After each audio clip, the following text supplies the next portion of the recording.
ఈ అమ్మాయిల్ని మనం ప్రేమించడం చాలా సులువేరా, కానీ వాళ్ళని ఒప్పించడం అనేది ఉందే తల కిందులుగా నిలబడి నీళ్లు తాగినట్టే. అమ్మో, అర్థమైతే చాలు. చెప్పమ్మా. మీ నాన్న టార్చర్ తట్టుకోలేకపోతున్నాను రా. ఏమైందమ్మా? నాకు నోట్బుక్ పెట్టి లెక్కలన్నీ రాశారా. ఇంతవరకు నీకోసం 20,66,675 రూపాయలు ఖర్చు పెట్టాను. అందులో నువ్వు వంట చేసిన దానికి 2 lakhs డిస్కౌంట్ ఇస్తా. మిగిలిన డబ్బులు ఇచ్చి నువ్వు మీ పుట్టింటికి పోవచ్చు. ఇలా చిత్రగుప్తుడు లాంటి తండ్రి ఎవరికైనా ఉంటాడంటారా? ఛే, అయ్యో. హలో, ఆయన ఏం చేస్తున్నాడమ్మా? తాగిన మైకుల్లో ఆయన రూమ్ లో డాన్స్ చేస్తున్నారా.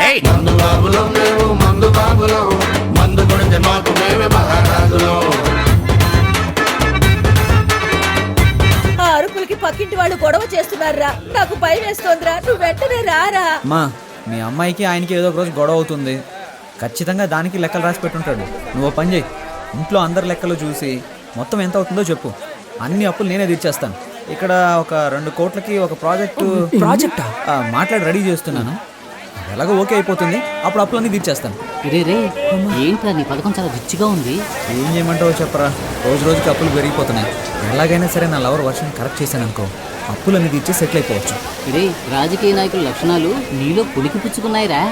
నేనింత నీచంగా ఆలోచించాను. ఇందులో నీచమే ఉందిరా. నీకు నీచం కాదు బ్రదర్, నాకు నీచం అని చెప్పాను.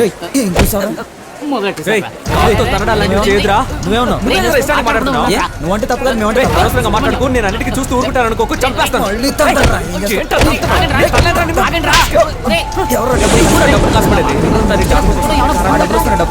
ఏమండి, ఒంట్లో బాగున్నప్పుడు ఎందుకు కష్టపడతారు? వెంటనే విఆర్ఎస్ తీసుకోవచ్చుగా. పనిలో ఉన్నాను కాబట్టి జబ్బు సంగతి మర్చిపోగలుగుతున్నాను. అది మానేమంటావేంటే? ముందు మన అబ్బాయికి బాధ్యత రాని, అప్పుడు ఆలోచిద్దాం. హాయ్. వైర్ని పీకేశా. ఎవరేమనుకున్నా పర్వాలేదు, నాతో స్ట్రైట్ గా మాట్లాడు. నువ్వేంటి లవ్ అని రచ్చ చేస్తున్నావు? అవును, రచ్చ చేస్తున్నాను. ఎందుకంటే నువ్వు రెచ్చగొడుతున్నావు కనుక. కవిత్వం. ఒరే విభూది పండు, దుమ్ము లేపేస్తున్నావురా. ఏడ్చావులే. కవిత్వం మాట్లాడుతున్నావు, కపిత్వంలా ఉంది. మా కొట్లో ఒక పనివాడు కావాలి, పనిస్తాను. చేస్తావా? You mean work? రోజుకి 18 రూపాయలు 50 పైసలు జీతం. ఒక టీ కూడా ఫ్రీగా ఇస్తా.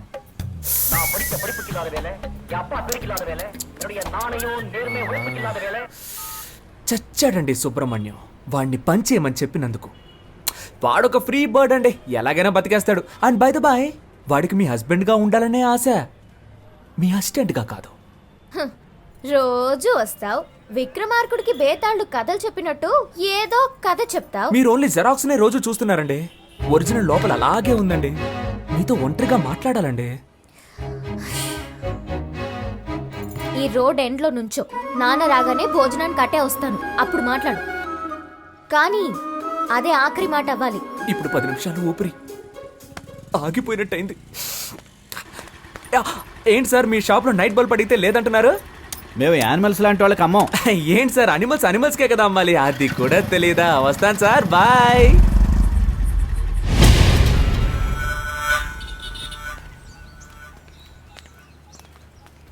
కొంచెం దూరంగా నడు, లేదంటే చూసేవాడు తప్పుగా అనుకుంటా. నేను నిన్ను లైక్ చేస్తున్నాను. నేను అన్లైక్ చేస్తున్నాను. విభూది పెట్టుకుని నన్ను వల్ల వేద్దాం అనుకున్నావా?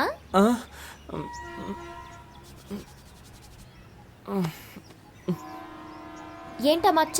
యునో, నేను చంటి పిల్లాడిగా ఉన్నప్పుడు నాకు అస్తమానం జలుబు చేసేదట. నుదురులో ఉన్న నీరు తగ్గడానికి మా అమ్మ నాకు విభూది పెట్టేదట. అప్పుడు నన్ను చూసిన వాళ్ళందరూ, ఏయ్ మీ అబ్బాయి అచ్చం సుబ్రహ్మణ్యేశ్వరులా ఉన్నాడు అనేవారట. అప్పుడు మా అమ్మ నాకు సుబ్రహ్మణ్యం అని పేరు పెట్టి రోజు విభూది పెట్టేదట. ఆ తర్వాత 5వ తరగతిలో నేను వేషాల పోటీలో పాల్గొన్నానట. అప్పుడు మా అమ్మ చెప్పింది, ఏ సుబ్రహ్మణ్యం వేషం వేయరా, బాగుంటుంది అని చెప్పిందట. నేను సుబ్రహ్మణ్యేశ్వర స్వామి వేషం వేశాను. దానికి నాకు ఫస్ట్ ప్రైజ్. ఆ తర్వాత 6వ తరగతిలోనూ అదే వేషం వేశాను. ఫస్ట్ ప్రైజ్ వచ్చిందా? No, second prize. ఈసారి ఫస్ట్ ప్రైజ్ విఘ్నేశ్వరుడికి ఇచ్చారు. ఆ తర్వాత ప్రైజులు వచ్చే కొద్దీ విభూతి నన్ను వదలకుండా మామూలు సుబ్రహ్మణ్యాన్ని విభూతి సుబ్రహ్మణ్యంగా మారిపోయాను. నేను +2 చదివేటప్పుడు అమ్మాయిలంతా ఎగతాళి చేస్తున్నారని విభూతి పెట్టుకోవడం మానేద్దాం అనుకున్నాను. కానీ ఆ విభూతి నన్ను వదలకుండా నుదుటిని మచ్చయి కూర్చుంది. ఇప్పుడు ఈ మచ్చని కవర్ చేసుకోవడానికి రోజు విభూతి రాసుకుంటున్నాను. అయ్యో బాబోయ్, సార్ మచ్చ వెనకాల ఇంత పెద్ద స్టోరీ ఉందని నాకు తెలియకుండా పోయిందే. నైస్ ఫ్లాష్ బ్యాక్, బట్ చాలా బోరింగ్. బోర్ కొట్టే విషయాలన్నీ బీర్ కొట్టేటప్పుడు చెప్తే యమ్మ ఇంట్రెస్టింగ్ గా ఉంటుంది తెలుసా? ఏంటి? నేనేం కాల్ టాక్సీ చెప్పలేదు. నువ్వేనా వేపు సుబ్రహ్మణ్యం? కాదు, పరోటా సూరి. కూర్చో. ఏం సార్? మాట్లాడుకో, ఏం కావాలి సార్? కూర్చో. సార్, పోనీరా. నాకేం తెలియదు సార్, నేను చాలా మంచోడు సార్. ఏయ్, బాగా చూడండి మాట్లాడుకో. సార్.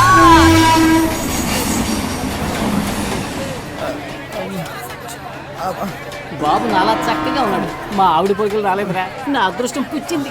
అతిగా మాట్లాడే నోరు, ఊరు పట్టుకు తిరిగే కుక్క ఎప్పుడైనా దెబ్బలు తినొచ్చు. బాగా తింది. హాయ్, రోజా పువ్వు రెచ్చగొడుతోంది. మీ ఫ్రెండ్స్ అందరికీ చెప్పండి నేను లవ్ చేస్తున్నానని. 5 రూపాయలతో రోజ్ కొని లవ్ కన్ఫర్మ్ చేయడం ప్రాబ్లం కాదండి.